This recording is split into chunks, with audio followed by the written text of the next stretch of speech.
Hi Pisces, welcome to your January 2021 Astro Update. It's Rena here.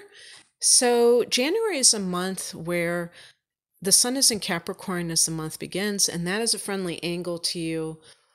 It's the 11th house, which is the house of hopes and wishes and friendships and groups. So, with the Sun here, this could be really shining a light on the people that you socialize with, and it might make you more social. I guess Mercury is also in this sector for the first 8 days of the month. So that's like calling up your friends and really connecting with them in that way. And so it might be happy in that sense. You know, I think of the Three of Cups in the tarot, and that idea of just having a good time and socializing and things like that. But also, this is a house that the traditional astrologers, I was going to say ancient astrologers, but I don't know if that's really true, but they always they thought this was the luckiest house. And so it is the house of hopes and wishes. So perhaps there is some connection there. And this can involve your long range goals. Now, maybe something that you have wanted does come into fruition. And this could even be in February when we have a new moon here. Or even, fruition could even be the full moon in Aquarius come summertime. But you can at least start to cultivate these ideas and think about them. On the 6th, Mars goes into Taurus, and there's another friendly angle, another sextile from the opposite direction. So instead of the 11th house, now we're talking about the 3rd house. And the 3rd house, like the 11th house, is a house that is ruled by air. In this case, Mercury. So Mercury goes into its own sector, which is in the universal chart is Gemini's house. So this is a house of the media, and nowadays, of course, social media has to be included in that. By the way, the 11th house is connected to the internet, and because communication is associated with the 3rd house, we can also include the 3rd house with the internet. So we've got these two areas that are connected to the internet, the 3rd and the 11th houses, and that might be figuring into your life at this time for some reason. The internet, whether it's something you're doing for work, whether you are trying to get something started that has to do with maybe a YouTube channel, maybe blogging is something that you've always wanted to do. So, what else do I want to say about that? Well, the thing is, this is Mars, though. So you could be very active in this area, but the 3rd house is also the house of your siblings. And they mention, I've also heard aunts and uncles, and I think cousins, something like that, extended family members. But Mars can be contentious energy. So there might be some kind of infighting. Maybe there's some reason, and I did notice that you're having a oh no, that's going to be actually, I'm trying to think now. Yeah, that's not going to occur for a while. Okay, I scratched that, but this still could be in play, this idea of something to do with inheritance issues, because even though it may not come to a head or come to a completion until maybe at the end of March, when you have a full moon in that 8th house, or even at the end of April, depending on your chart, there could be the opening types of conflict. And this could be with a sibling. Perhaps you're not on the same page with this. And, remember too that we're coming from the holidays, and sometimes people don't see their family until the holidays, and they don't see them that often, or they don't get to see siblings very often, and they restart old fights or rivalries. And that can, that might be taking place. this can be just in general that feeling of argumentativeness, because the third house is your communication style. And so Mars here may make your speech much more strident. And usually Pisces people, unless you already have Mercury in Aries, which is ruled by Mars, you may be very deferential and not be aggressive at all. And this may be uncharacteristic for you, but the point is that you should definitely watch your words, watch your tone.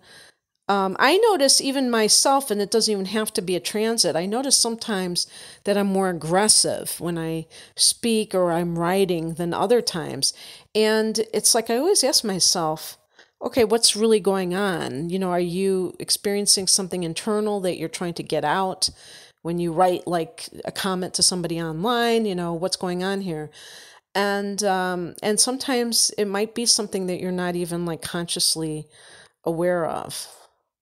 But the other thing that I want to say is that in terms of the third house, this can be your local area. So maybe you're running a lot of errands and going here and there, going to the post office, or, this is after Christmas. So maybe, after the holidays, I shouldn't just limit it to Christmas, but after the holidays, returning things, just doing little things. The third house can be your local area. The third house are also your neighbors. So, conflicts with neighbors, or just a lot more interactions with them, or your local area itself. Maybe there is some local project that you're involved with. So it can be, a civic kind of a project. It can be something along these lines. So on the 8th, Mercury does go into Aquarius, and now we're talking about, for you, the 6th house, Pisces. Oh no, what am I talking about? I was thinking about when I was thinking that sounds familiar because I just did it for a different sign. I think it was I don't know. I think Virgo or something. This is actually your 12th house. Now, the 12th house is something that you are quite familiar with because you rule the 12th house.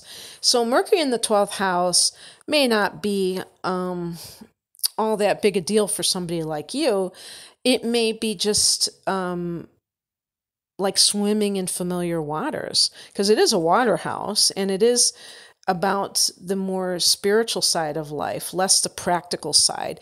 And while some people may feel very uncomfortable with transits in their 12th house, you're certainly not one of them.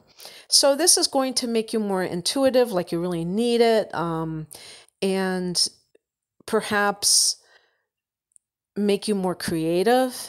And I also think it can, there's also the possibility that it can bring up memories from, especially when there's a retrograde here, and that'll be at the end of the month, from past lives, or just deeply buried memories.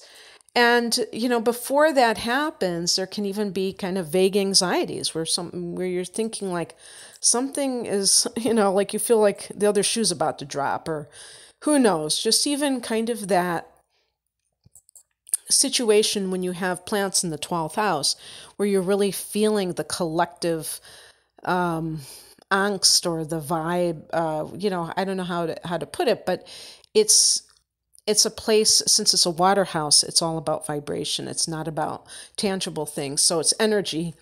Yeah, the energies of others, and you already have that tendency. This just enhances it.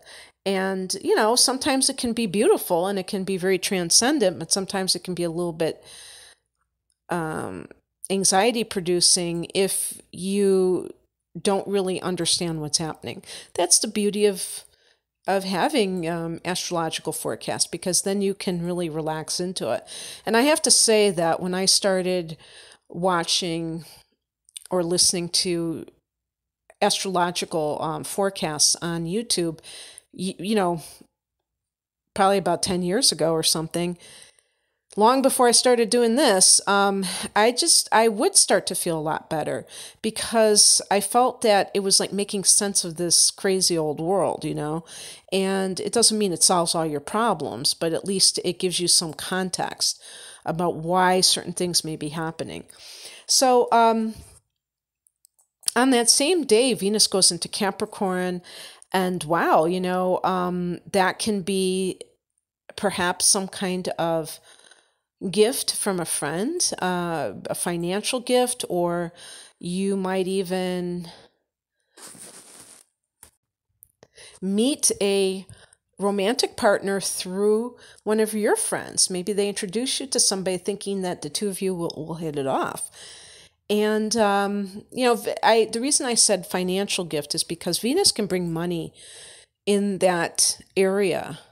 And, friendship is one of these areas. But even if it's not that they're just handing you money, it might be that you're able to sell a product to friends.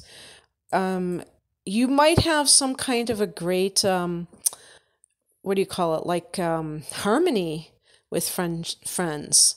So you feel like, very, like there's a lot of peace with you and your friends. You have the sun here as well. So these are both very positive influences. On the 13th, you have a new moon here.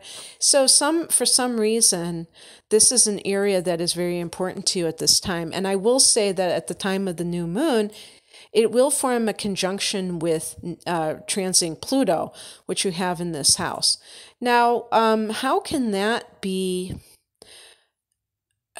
manifest, especially with that conjunction with Pluto? Because the transits of Pluto are so long that they are not going to that not everybody will have this particular transit in the 11th house in their lifetime. Pluto goes through a sign. It takes 15 years to go through a sign. So imagine that. And if you multiply, I can't do it, but 15 times 12 for the 12 houses, I mean, we're talking probably about 180 years, right? And so, yeah, it doesn't go through all the houses. Pluto in your 11th house can have the effect of, one of the effects can be making friends with powerful allies. So I definitely think that sometimes this can be connected to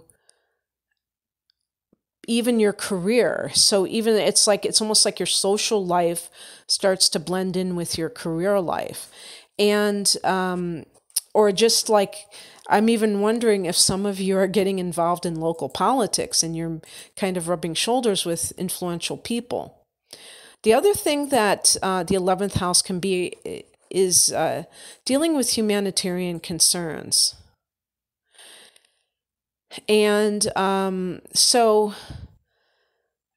this can also be a very powerful new moon if you're doing something along those lines. Now, this can also be career related. So if you're working in a non-for-profit setting or anything that is helping others to have better lives, but at the same time is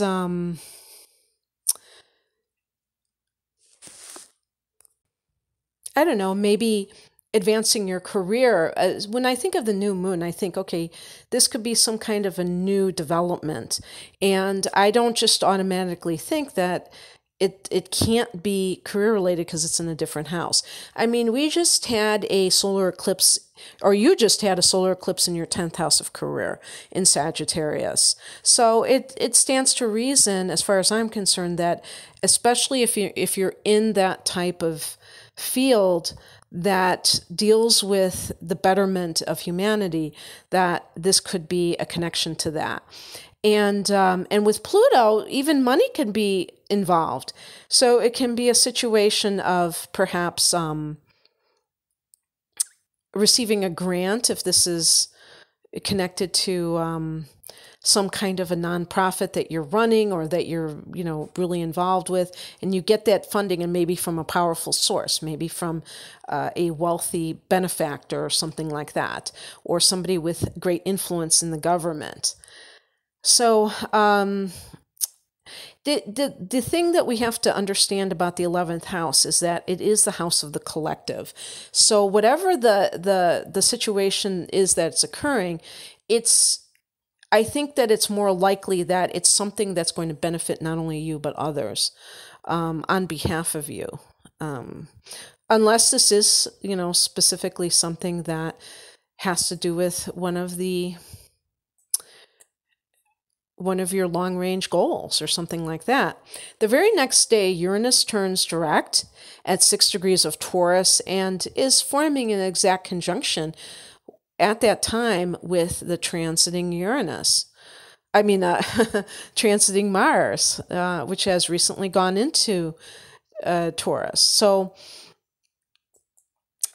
in this case, because you're a Pisces, and I was just talking about how Taurus is your third house, this can be something where you just feel this sense of urgency to break free from something. Now, when I describe what the second house entails, we're talking about, or the third house entails, I think I said second house.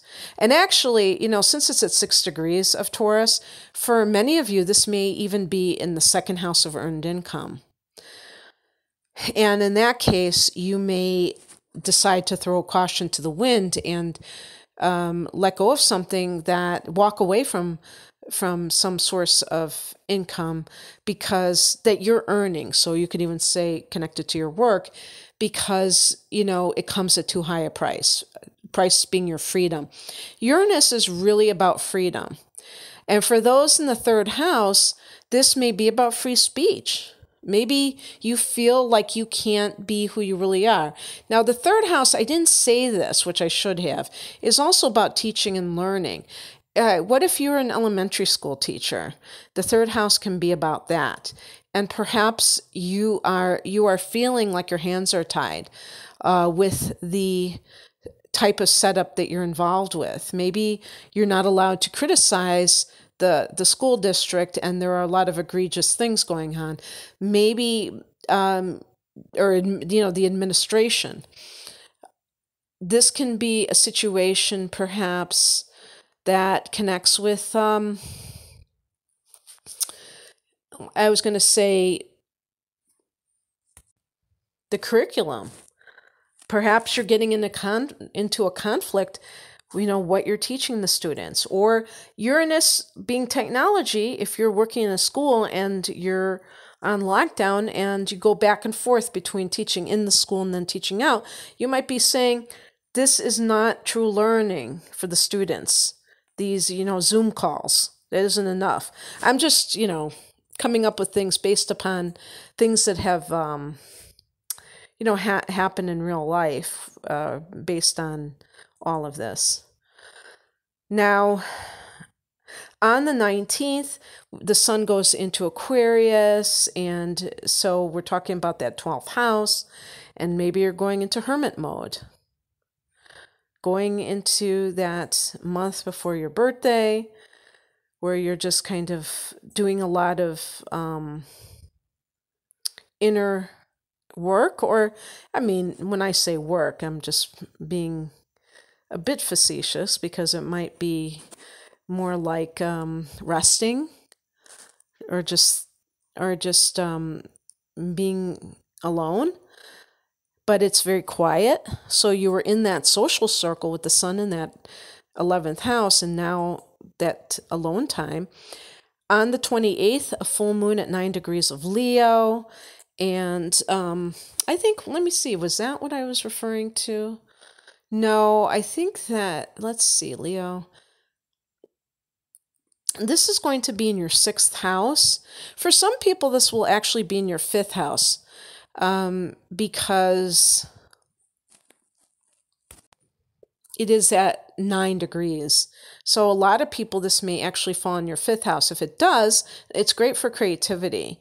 So I think this is a great month for creativity in general, but this can be like some kind of a, finalizing a creative project or falling in love, maybe deciding that the person that you're dating is somebody that you want to, really commit to. That could be a possibility. This could be conceiving a child, if this is in your fifth house. For the rest of you, for whom this is in the sixth house, this could be like the ending of a job. That's why I was saying, with Mars, if you're coming into conflict, if you're in a teaching type of position or tutoring, and you just can't see eye to eye, or local government, you might just say, take this job and shove it and, decide to leave. But it can be getting a promotion. I had somebody not too long ago write on YouTube, you're either telling us we're going to get a promotion or we're going to get fired, And it's like, yeah, it does work that way, because it's, full moons bring things to completion, but it can bring things to crisis. And it can bring things to, like a head, but it can bring things to its natural fruition. So it's not just either or, it can be anything. Or it can be different. Either or isn't the right expression. On the 30th, we have Mercury retrograde at 26 degrees of Aquarius. So there's that 12th house. And this could be some of you going into some kind of hypnotic regression, past life regression. I know this is not going to apply to probably the majority of Pisces people, but maybe that's something that you've always wanted to do. I think that overall, this may even have something to do with hearing back. Sometimes a Mercury retrograde can happen. It can lead to people from your past contacting you. Well, how about past lives? What if you meet somebody for the first time during a Mercury retrograde, when Mercury is in the 12th house retrograding? I would really, take those people seriously, because that might be some past life situation, maybe even a soulmate. But in general, this is a great time to meditate, because you can go over things, or just to kind of take stock in the past cycle. This is the end of the line for this particular cycle.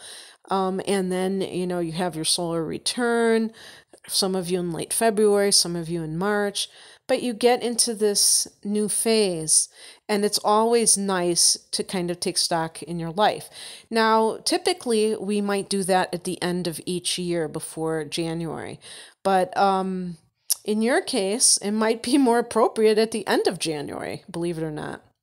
So, Mercury retrogrades last a few weeks, so that's not too shabby. That's not going to cut into your life too much. And you know what? If you're going to have a Mercury retrograde, I think the 12th house is the place to have it, because I don't think it can do as much damage there than it can if it's in an area that's like a practical area where, it deals with your technology, it deals with your